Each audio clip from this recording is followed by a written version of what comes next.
we need to get our reckless spending under control. Bring your case to the American people before it's too late.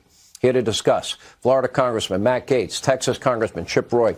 Chip, let me start with you tonight. So up until, I guess, some point today, earlier today, you did have a stopgap measure. You had your House Freedom Caucus sponsoring a deal, making a deal with the more moderate mainstream caucus.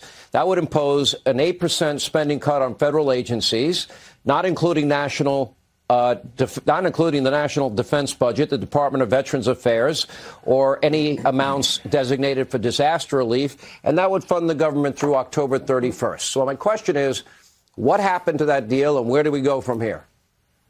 Yeah, Sean, good to be on. I mean, first of all, everything you just said, we should, as Republicans, have already passed 12 appropriations bills that would deal with all of those policy issues you just described and cut the overall spending level. That is what we should have done. We have not done that. So now we're sitting here in September and we're trying to figure out what we need to do next. Today, unfortunately, we voted down a Department of Defense appropriations bill that would have cut the abortion tourism, cut transgender surgeries, cut chief diversity officers, cut diversity, equity, inclusion because of the great work we did trying to force conservatives onto appropriations committees.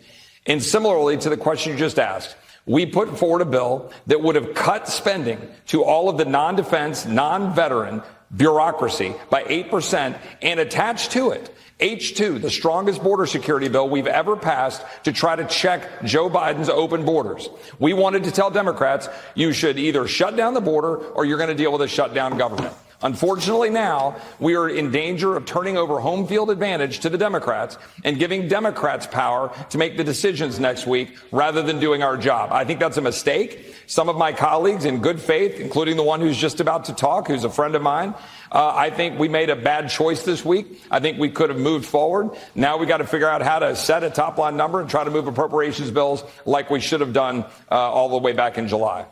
All right. The House tried voting on the rule for the DOD defense appropriations here.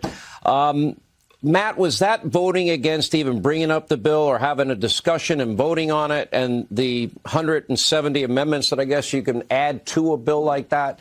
And let's talk about what's on your agenda here. You are a leading critical voice of Speaker McCarthy. What do you want and how is this going to proceed? And do you agree that Republicans win or lose together, one way or the other? There won't be some winners and some losers. You either win together or lose together. I can assure you that Speaker McCarthy deserves all the criticism and more because it's his fault that we haven't considered individual appropriations bills up to this point. And that's actually not a bug of the system. It's a feature because they want to jam us at the end of the government running out of money. And then under that time pressure and the fear of a shutdown, centralized power so that the lobbyists and the special interests who own Kevin McCarthy, who give him all the money, get to make the decisions. Now, today I agreed with Chip Roy that we should have proceeded on to the defense appropriations bill. I would have voted for that bill. We were not able to proceed because some of my colleagues didn't feel like Kevin McCarthy was in compliance with the agreement in January to constrain himself to a top-line spending level that did not embrace the ballooning budgets of Bidenism and COVIDism. So my plan is not to lump every disparate agency of government into one vote on a continuing resolution, but instead to only review these things separately and independently. That is the serious way to go about this work. Chip is right. We will have a shutdown, but I don't believe that an 8% 30-day cut would have yielded the programmatic reforms that would create any long-term savings. The only way to do that is open amendments, individual bills, no more continuing resolutions or omnibus.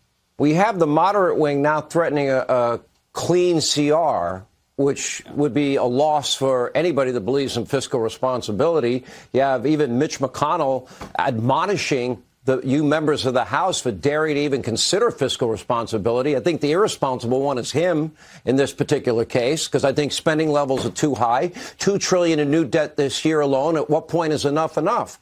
So my question to you is... I'm glad that Leader McConnell can muster an admonishment. He must be feeling better.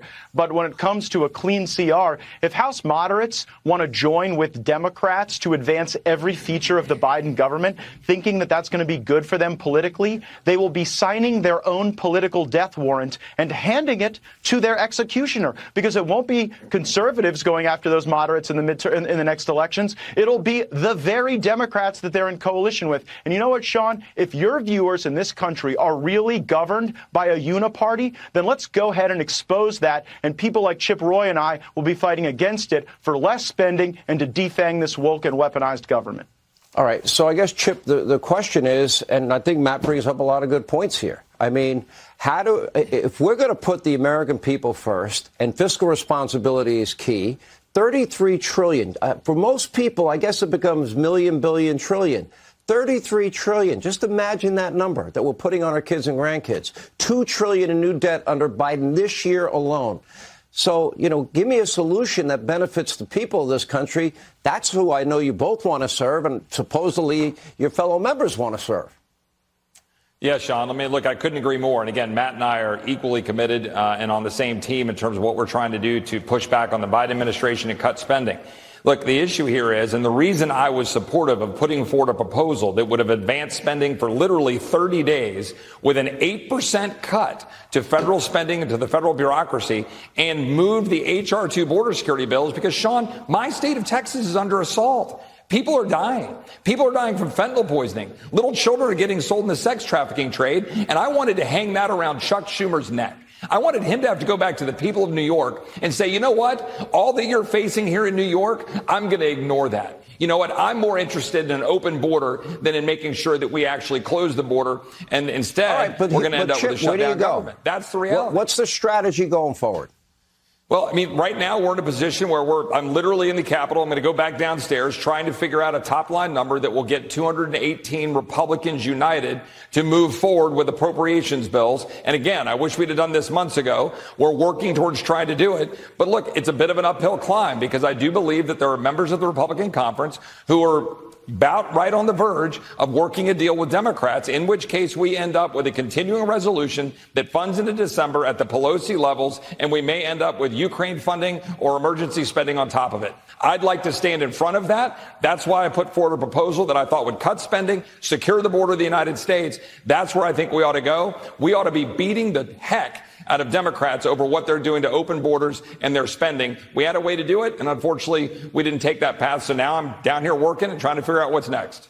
All right. So, Matt, let me go to you, and I agree with both of you. I think individual appropriation bills should have been passed.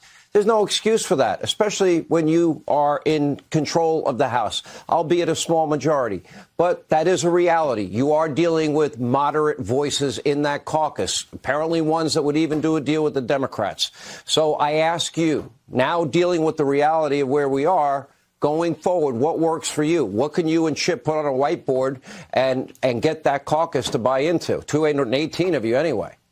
Yeah, I can probably tell you that I'll support any top line number that Chip Roy can support. That's the trust I have in him as a fiscal conservative. But what I won't do is pick the border fight by surrendering every other fight and then saying, well, we'll give Biden everything he wants on everything but the border, and we think that's good politics on the border. Instead, what I would propose is pick the border fight by advancing our appropriations bill for the Department of Homeland Security. And you know what else we should do to pick a border fight? Impeach Mayorkas. He deserves it. He is violating our laws now. As good as the bill Chip wrote is, but see, that's the way to do it. He Not says by the border playing secure. on the Democrats' side of the field. Instead, we ought to be in the business of offense, not continuing resolutions that lump elements of government together that have nothing to do with one another.